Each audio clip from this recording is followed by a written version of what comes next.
Okay, I think the stream is live. Let me refresh. And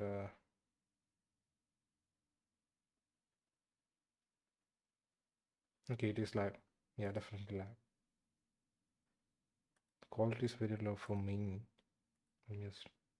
Okay, yeah, it's working. Yeah. Mm. All right, and yeah. So there was a stream on Twitch. I just did it as stream, but like after maybe like 13 minutes or something like that, the power went out and there was a storm here. Not like a storm like you have in America or something, but heavy rain, and yeah, the power went out, and so like, I didn't actually restart because it took quite some time for the power to come back. We don't have backup in here. This is not my actual like home, so we don't have backup here.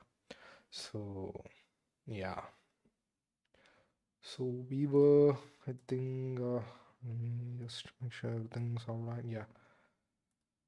Okay, so mm, last stream we had a I had problems with caching symbols to be able to use them later for expressions, um, names of variables, types, and things like that. And I mean, I have done like a caching system for symbols.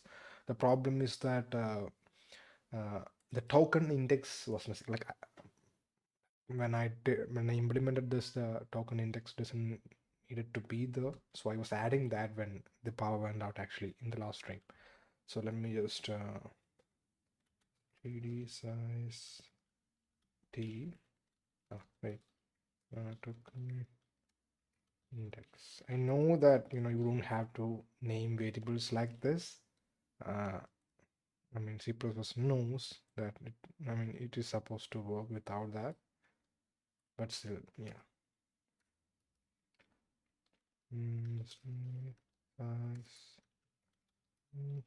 token index, and yeah, I have to change it to this. Sorry, token index.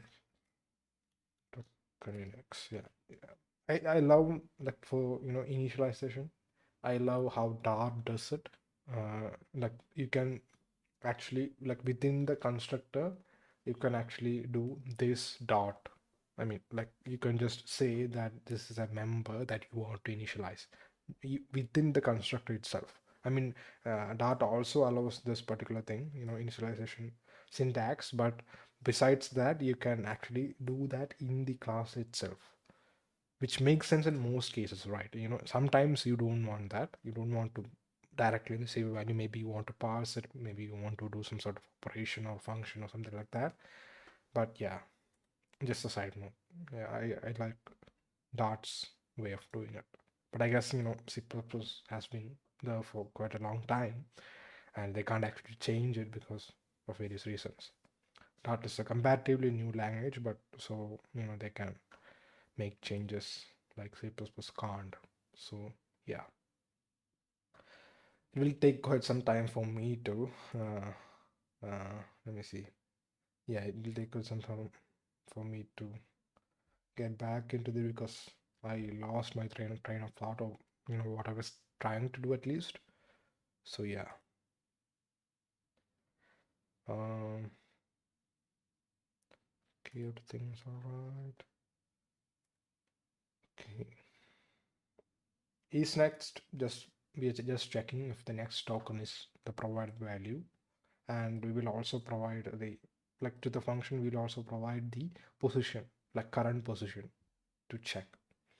Okay, so what we are doing right now is like there is a cache for a cache vector for types that we have passed, which I don't think we need. This is past sentences. Sentences is the same as statement. I just thought it would be cool to name it sentence instead of statement, but I guess it can also come off as tuple. So so we are like parsing statements or sentences within the language, and I don't think we need to cache. We need to cache the types anymore, because like the initial system was that I was just doing everything inside one function. It was just the parse function, and then I broke that function into parse expression, parse sentences, parse type parameters, and all those things. By the way, there is no generic types in the language yet. Like, I'm like the system to parse generic types, it's somewhat done, not complete. And I now understand why why the less than and the greater than symbols is a very awful choice for generic types, to mention generic types, but it's still like that in the language. Uh, the problem occurs when you want to use the same thing for operators. I mean, you want less than and greater than operators, right? So I think I can show you an example where it could be confusing. I mean, it can be solved, but still. So here, so imagine I'm calling a function. Okay, maybe we print this, I think. Okay, so the name of the function is hut, to keep things simple. And I'm calling the function, and I'm passing arguments. So in this language, in cat language, what you can do is you can like provide a value, and you can convert it like this to another type. So imagine I have a type called my type, and it needs arguments. So like type parameters, generic. I mean, yeah, it implements generic types. So my type of something else, right? So here I am just providing, human. There is another type called human. Okay, and the problem occurs when there are like multiple type parameters. So human, and then maybe ogre or elf, I guess. Elf. Yeah. So imagine this. Here's the thing. How do you distinguish between this and this particular comma or separator and this? I mean, you can say, in this case, this occurs between the less than and the greater than symbols, and that should be all right. I mean, that shouldn't be a problem. And in the second case, there is no symbol after it, so that makes it all right, right? And that's why I said, it can be done. Like, you can actually, like, even with this system, even with the like the way the language handles conversion, you can actually have the less than greater than symbols as the syntax for type parameters. But the problem is, uh, you will have to implement context aware parsing, which I think almost all languages has at this point. And I mean, even Catlang has it. Like, even from the start, it has that system. But yeah, it's the less than and greater than symbols are not the most obvious choice for type parameters. I think it would be better if it was something else, maybe like, I tried this symbol. I am using Fira code as my font, so it has like custom glyphs for symbols. So you guys might not be able to like find out which characters are this. It's the less than symbol and the pipe symbol. So when so I tried this, but it's hard to, like, I tried typing it quite a lot, and it's not that easy to type. And then I tried colon, like after less than, maybe colon, and before greater than, maybe colon. So this is all right in my opinion, but still you'll have to type 4 characters just to specify type parameters. So yeah,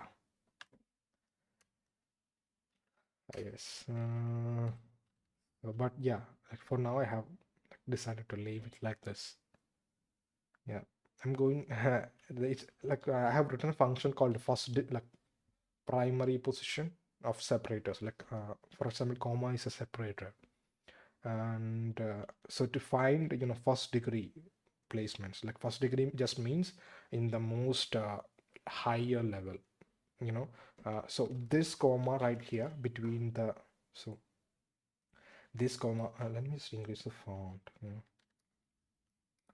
Okay, so this comma right here between human and elf, that's not actually first degree separator. I mean, yeah.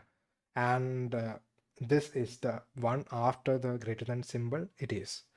So I have written a function to find the placements, and by default, it assumes that anything in, like, it assumes that the less than and greater than symbols just means type parameters. So it just ignores anything that comes between this. And also, if you have like another, for example, tuples. So if you have like, so if you have something like this, it also ignores anything that comes between this. There is a problem with that, of course, or maybe not.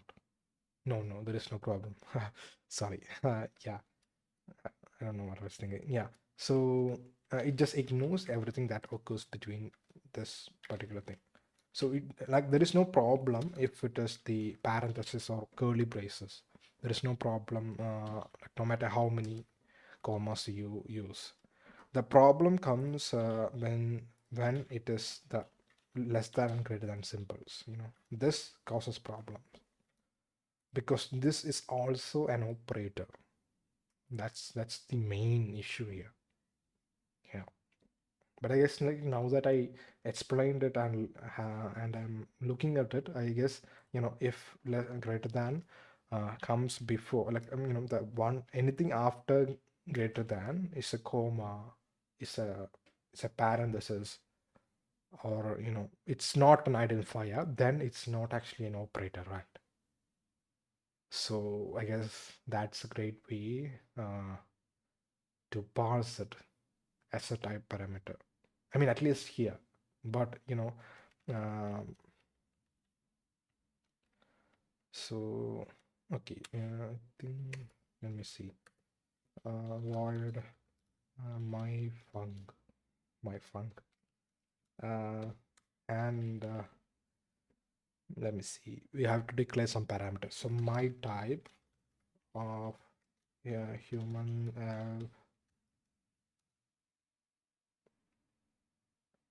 Oh, okay. Hmm. Now I get it. Yeah. And I mean, I got it yesterday itself, but it makes more sense right now. Let me just check the stream is running fine. It is running fine.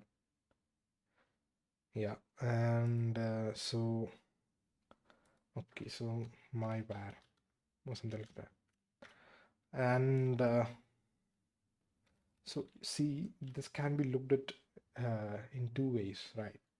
My type less than human, and elf greater than my var. But here's the thing. Okay, like, I think I thought of a problem which won't even occur at all, because like, even like now this looks like an operation, or comparison, and this also looks like an comparison, like a comparison. But here's the thing, like, if you're declaring a function, you won't have comparisons within the type parameters, function parameters. So we can just plainly assume that this means type parameter. So by that, so I mean, I think I just came back to that same thing that I mentioned previously, which is context aware parsing.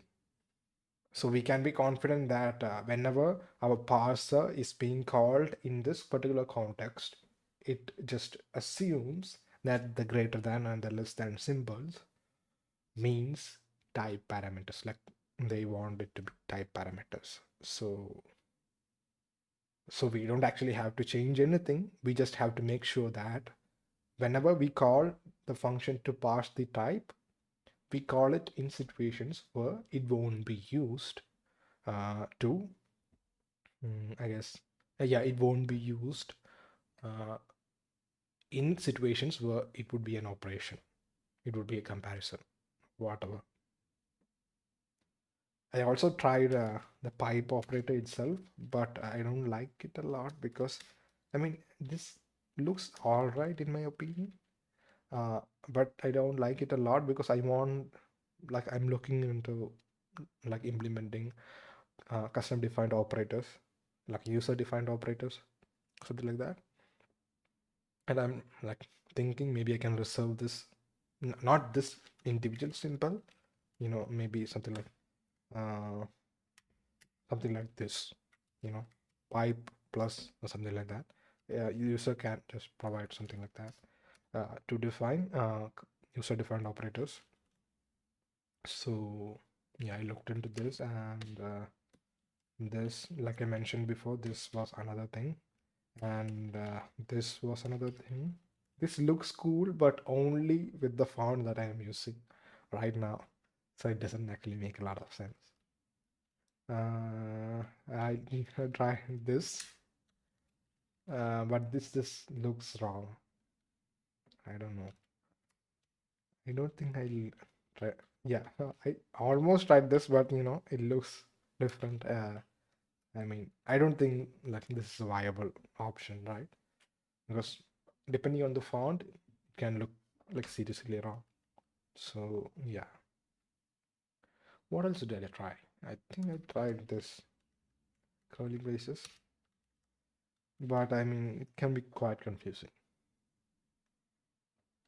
Yeah, it's very distinct. I mean, it's not parenthesis. If it's a parenthesis, it's going to be more confusing because function can, I mean, it can be a lot. Function tuple and now type parameters. All of those things using parenthesis, that can be like very confusing.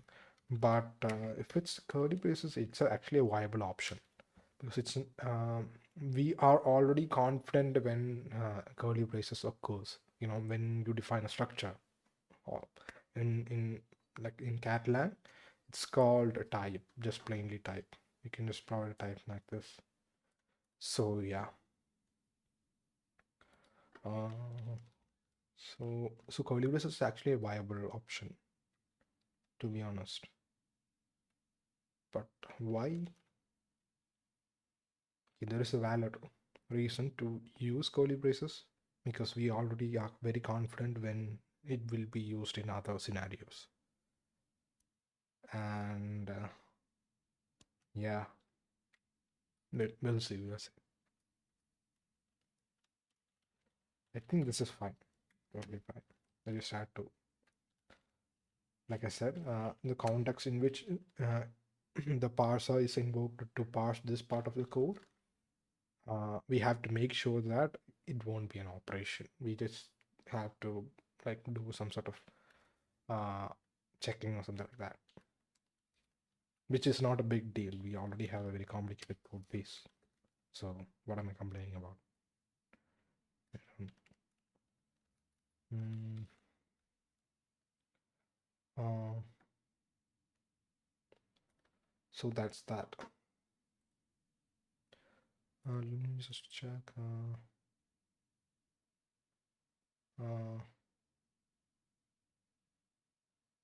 okay.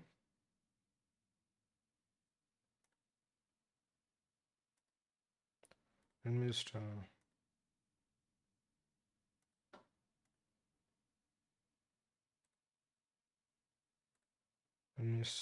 check if the quality is high.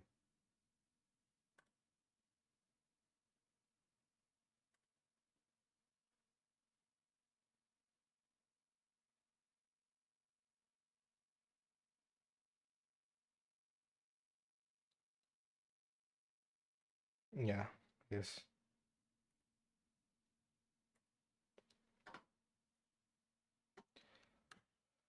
Okay. Mm, yeah. Mm,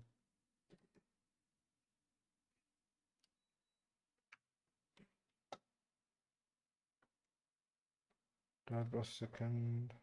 Cache time is empty. If cache type is empty, we just want to cache the symbol, and after that we check if this is the declaration. If it is a declaration, we use that cached symbol and then use it as a type, instead of assuming that it's always going to be a type, which it won't be. Yeah.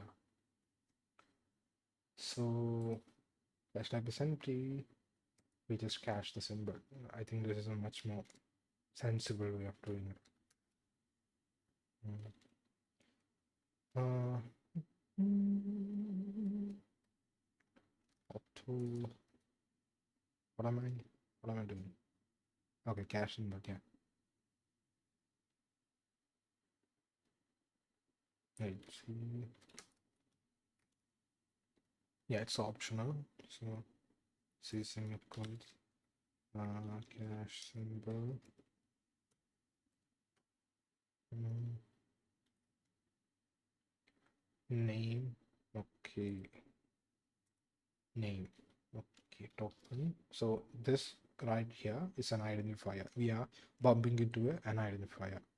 So yeah. Why are we continue? Is it a loop? It's not. I mean, yeah, it's a loop in the in the parent scope. Yeah, but other than that, technically it should break. Let's just see. Is it continuing any rounds? It's not. Okay, we just remove it, or maybe for fail safe, use break. I guess. Um. Yes. Yeah. Okay. See. Take a second. Token dot value. It's an identifier, so identifier tokens has values. Can show type of token. So token can either be a normal token, which means it only has a type, or it can be a valued token. A valued token has a value, obviously. So yeah, and that's that. It's static functions that returns the type. Explicit constructors. So yeah, token value, and here we want the token index, which means I, and token dot file placement. Yeah, file placement, by the way, is a range. Like a range inside the file that a particular token or an entity is spanning. So it will have a like file URL, starting position and ending position. So yeah, I also have to I shouldn't forget, I have to implement a system but if the user renames a file, sorry about that. If the user renames a file, it should change that URL here. But I guess it's spread between the parser, Lexa, generator. So I don't know if that's going to be easy to do. It's not going to be easy to do, obviously, but yeah. So symbol. Okay. So this is a better way of doing it, isn't it? Let me see.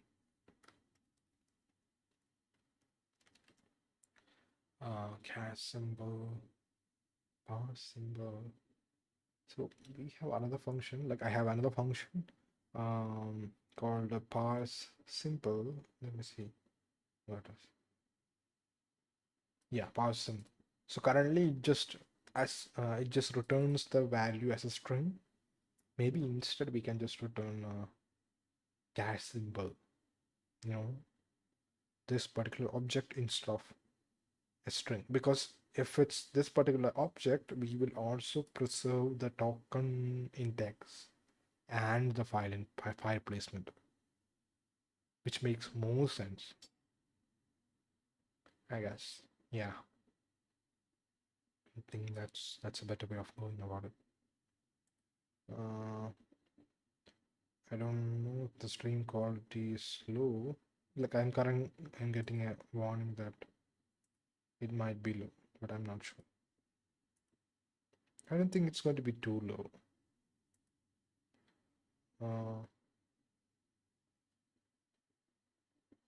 12 minutes. How long? Okay, okay, it happened 12 minutes ago, something like that. Which is all right, I guess.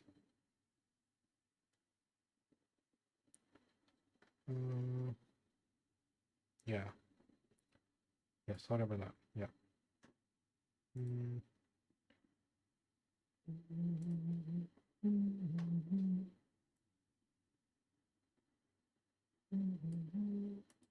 We'll see about that other thing. Yeah, simple, caching symbol. To give you some context on like caching symbols. So imagine you're bumping into an identifier when you pass, and the next one, I can show you the source code. So here, new space is just an identifier.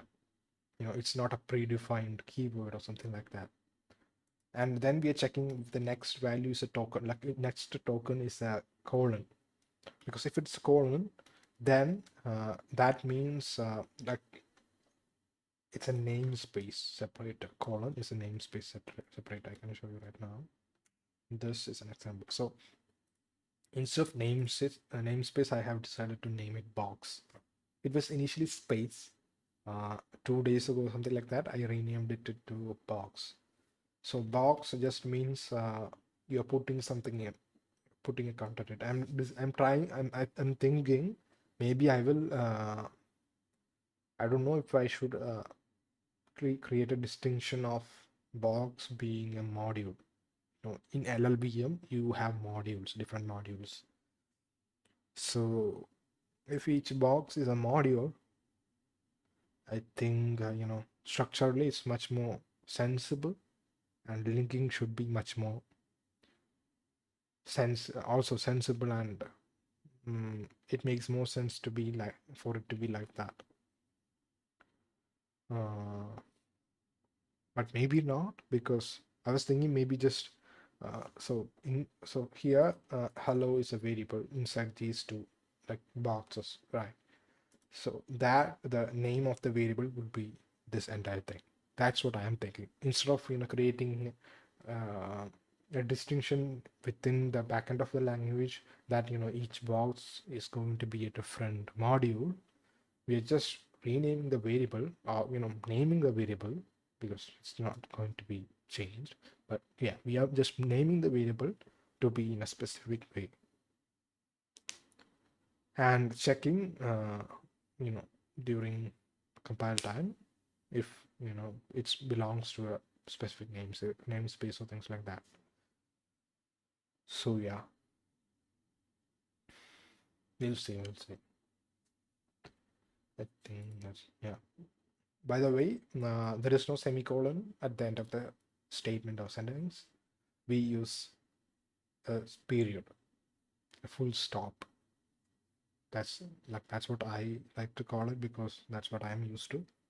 But yeah, and you don't use period to access members. You use single quote. I think it makes more sense to use single quote. Yeah. And what's that? And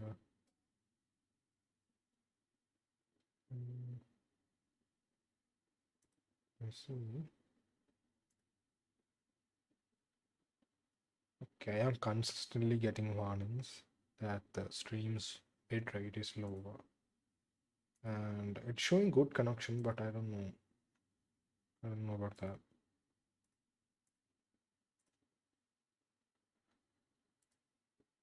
No, I don't think I can change the setting. No. Give me a second, by the way. advanced component constraints. I'm using OBS, so I mean, though obviously it's a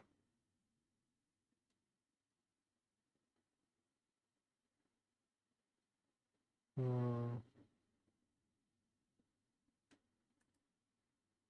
the stream tab. I mean, the stream menu or tab, whatever, panel or something. It doesn't have a lot of options. Just YouTube RTM, RTMPS, primary. Yeah, output. Oh, output. Okay. Yikes. Can I increase it like while I'm streaming? I don't think so. Maybe I can. Why don't we just try it, right? Uh,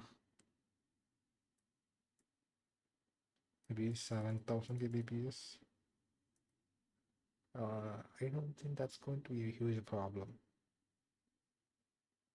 I do have maybe something at the around 10 Mbps, which is 10,000 kbps. So it should be pretty good.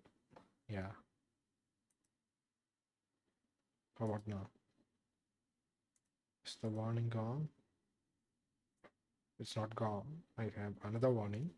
And yeah, I don't think it's going to be huge. Yeah. Uh, sorry that you can't see, but yeah. I don't think so. Yeah. I think it's pretty good right now.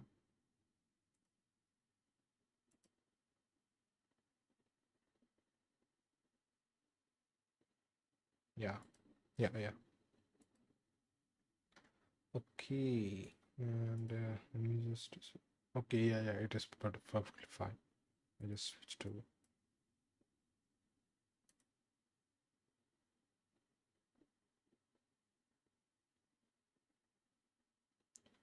Um. Yeah. All right then. Okay. Stream health is excellent. Yeah. I just had to increase the bit rate. Sorry about that. I apologize. So that's that. So where were we? Let's save this. Cache symbol. Should we cache symbol? Or should we just parse the entire symbol? Which I think is better.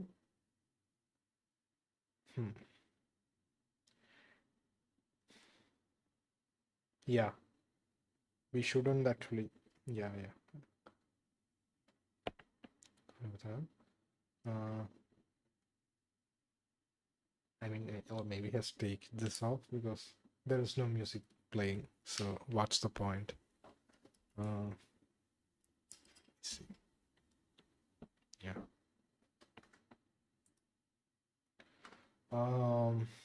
So instead of caching symbol, we can just rewrite the parse symbol. Control find parse symbol. Okay.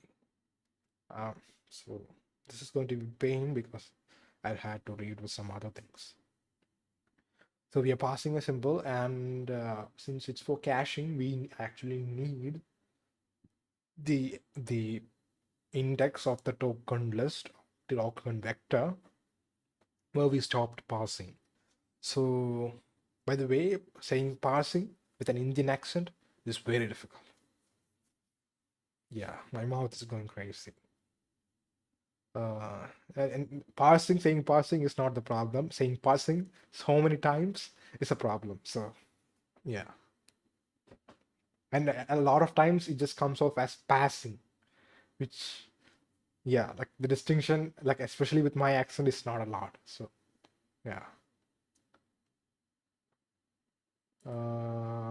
Parse symbol, I just have to rewrite this. Yeah. Parse symbol. Yeah, simple.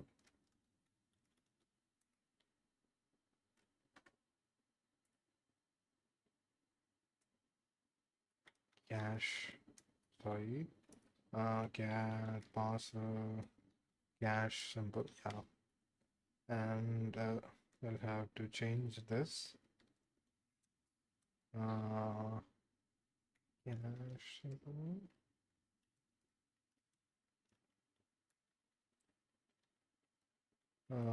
And it can't be a name, right?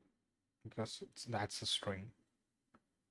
And we have the starting position, which means, and okay, we are using that position, so we can just assign it in the char symbol, I mean class. We need token index, and we do have that. So yeah, so we can just say